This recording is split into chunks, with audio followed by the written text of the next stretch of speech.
দেখেন সালাম মুর্শিদির অবস্থা।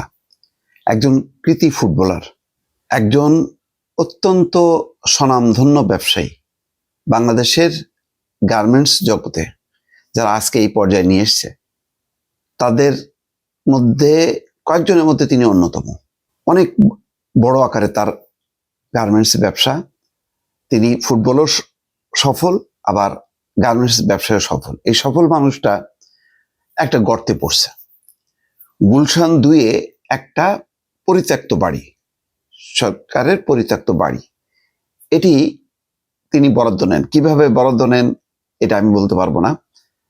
শেষ পর্যন্ত সেটা অবৈধ ঘোষিত হয়েছে, অর্থাৎ সালাম মুর্শিদি জাল কাগজপত্র তৈরি করে এটা সামহাও তার নিয়ন্ত্রণে নিয়েছে, কিনেছে। যাই হোক না কেন, এটার আমি যেহেতু আইনগত ব্যাপার আমি এটা বুঝি না। এটা এই সরকারের আমলে না, এটা আওয়ামী লীগ সরকারের আমলে এই মামলাটা চলছিল এবং হাইকোর্ট, সুপ্রিম কোর্ট চলতে চলতে শেষ পর্যন্ত একটা রায় হয়। সেই রায়ের 52 পৃষ্ঠার একটা রায় দিয়েছে, সুপ্রিম কোর্টের ওয়েবসাইটে এটা প্রকাশ করা হয়েছে।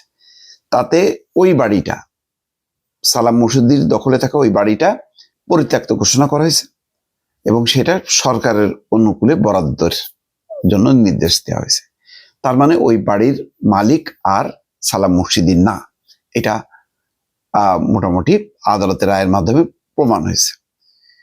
সালাম মুর্শিদির দেখেন দুর্ভাগ্য, আমি বারবার বলি যে যারা ব্যবসায়ী, ভালো ব্যবসায়ী, ভালো ভালো খেলোয়াড়, যার যার নিজের পেশায় সফল, তাদের রাজনীতি করা উচিত না। তাদের এমন একটা পজিশনে থাকা উচিত, সব দলের কাছে তাদের একটা গ্রহণযোগ্যতা থাকা দরকার। এখন তিনি হত্যা মামলার আসামি, তিনি হত্যা মামলার মানে কোনো হত্যাকাণ্ডের সঙ্গে যুক্ত থাকবে এটা আমি বিশ্বাস করি না। অত্যন্ত বড় মনের মানুষ এবং ওই অর্থে তিনি কিন্তু আসলে আওয়ামী লীগ না। আমি তাকে যতটুকু জানি তিনি বিএনপি মনা মানুষ, কিন্তু ওই যে বিগত আমলে ব্যবসা বাণিজ্যে টিকে থাকতে গেলে অনেক ব্যবসায়ীকে বাধ্য হইতে হয়েছে আওয়ামী লীগের বশ্যতা স্বীকার করতে।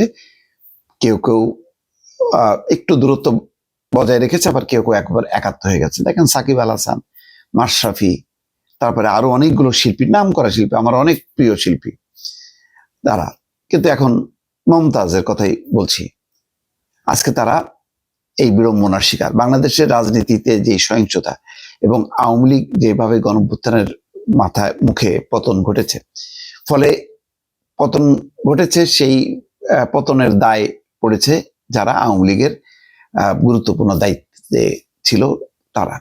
এখন তাদেরকে ওই একে একে সব হত্যা মামলা গণহারে জড়ানো হয়েছে, যেটাও আবার আরেকটা অন্যায়।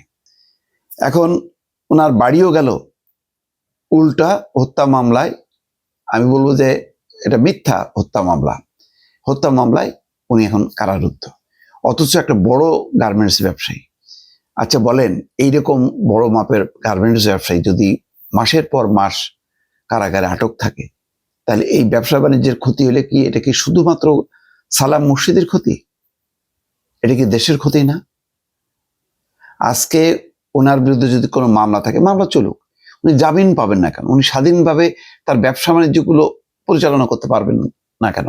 তার এই সমস্ত গার্মেন্টসে আমি তো নিজে জানি হাজার হাজার মানুষ কাজ করে, তিনি বহু মানুষকে উপকার করেন এবং সেই ক্ষেত্রে দল বিবেচনা করেন না। এই মানুষকে আজকে বাড়ির বিষয়টা আমি বললাম যে আমি এটা বলবো না যে এটা মানে আদালত অন্যায় করেছে, আদালত করেছে কিন্তু এইরকম 10টা বাড়ি কেনার ক্ষমতা সালাম মুর্শিদের আছে। তো যাই হোক, এটা যদি অন্যায় করে থাকে অন্যায়, সেই কারণে সরকার তার কাছ থেকে নিয়েছে, প্রয়োজনে জরিমানাও করুক। কিন্তু এই যে হত্যা মামলা দিয়ে তাকে আটকে রেখে তার ব্যবসা বাণিজ্যে এই সমস্তগুলি যে একটা চরম একটা পরিস্থিতি তৈরি করা।